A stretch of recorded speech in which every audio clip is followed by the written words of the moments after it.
Gaza में Israel और Hamas के लड़ाकों के बीच भीषण जंग चल रही है।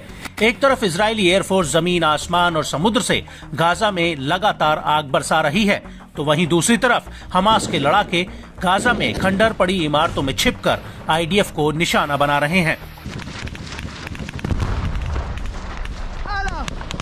और अब इसी कड़ी में अल कासिम ब्रिगेड ने एक नया वीडियो जारी किया है, जिसमें उसने गाजा के आसमान में मुजाहिदीन ब्रिगेड के साथ मिलकर इजरायली एयरक्राफ्टों को मिसाइलों से तबाह करने का दावा किया है।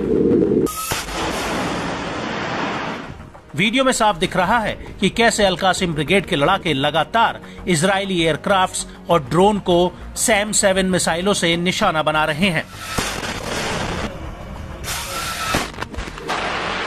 हालांकि मिसाइल दागने के बाद वो अपने टारगेट पर लगी या नहीं, इस बात की पुष्टि इस वीडियो में नहीं हुई है। इसके अलावा पश्चिमी जबालिया में अल कुद्स ब्रिगेड के लड़ाकों ने इजरायली सेना को घेरा हुआ है। यहाँ पर अल कुद्स और मुजाहिदीन ब्रिगेड के लड़ाके मशीन गन से इजरायली सैनिकों पर ताबड़तोड़ फायरिंग कर रहे हैं। वीडियो में साफ दिख रहा है कि कैसे दूर खड़े इजरायली सैन्य वाहन पर अल कुद्स के लड़ाके घात लगाकर हमला करते हैं। इन लड़ाकों के हाथों में मशीन गन होती हैं, जिससे दनादन फायरिंग हो रही है। इस वीडियो के अलावा खान यूनिस शहर का एक और वीडियो सामने आया है, जिसमें अल कुद्स के लड़ाके एक के बाद एक इजरायली टैंकों और सैन्य वाहनों को निशाना बना रहे हैं।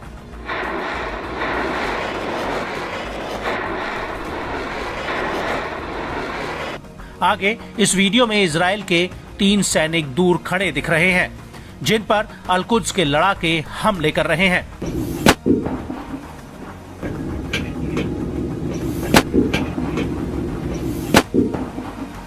अल कुद्स का दावा है कि उसने ये हमले इजरायली सेना की सप्लाई लाइन और पोजीशंस पर किए हैं।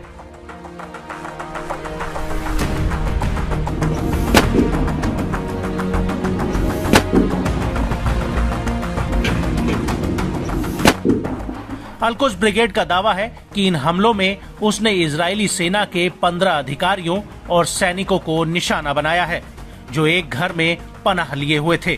अल कुद्स का कहना है कि उसने ये हमला दक्षिणी गाजा के खान यूनिस शहर के हाउज इलाके में किया है और उसका हमला एकदम सटीक रहा।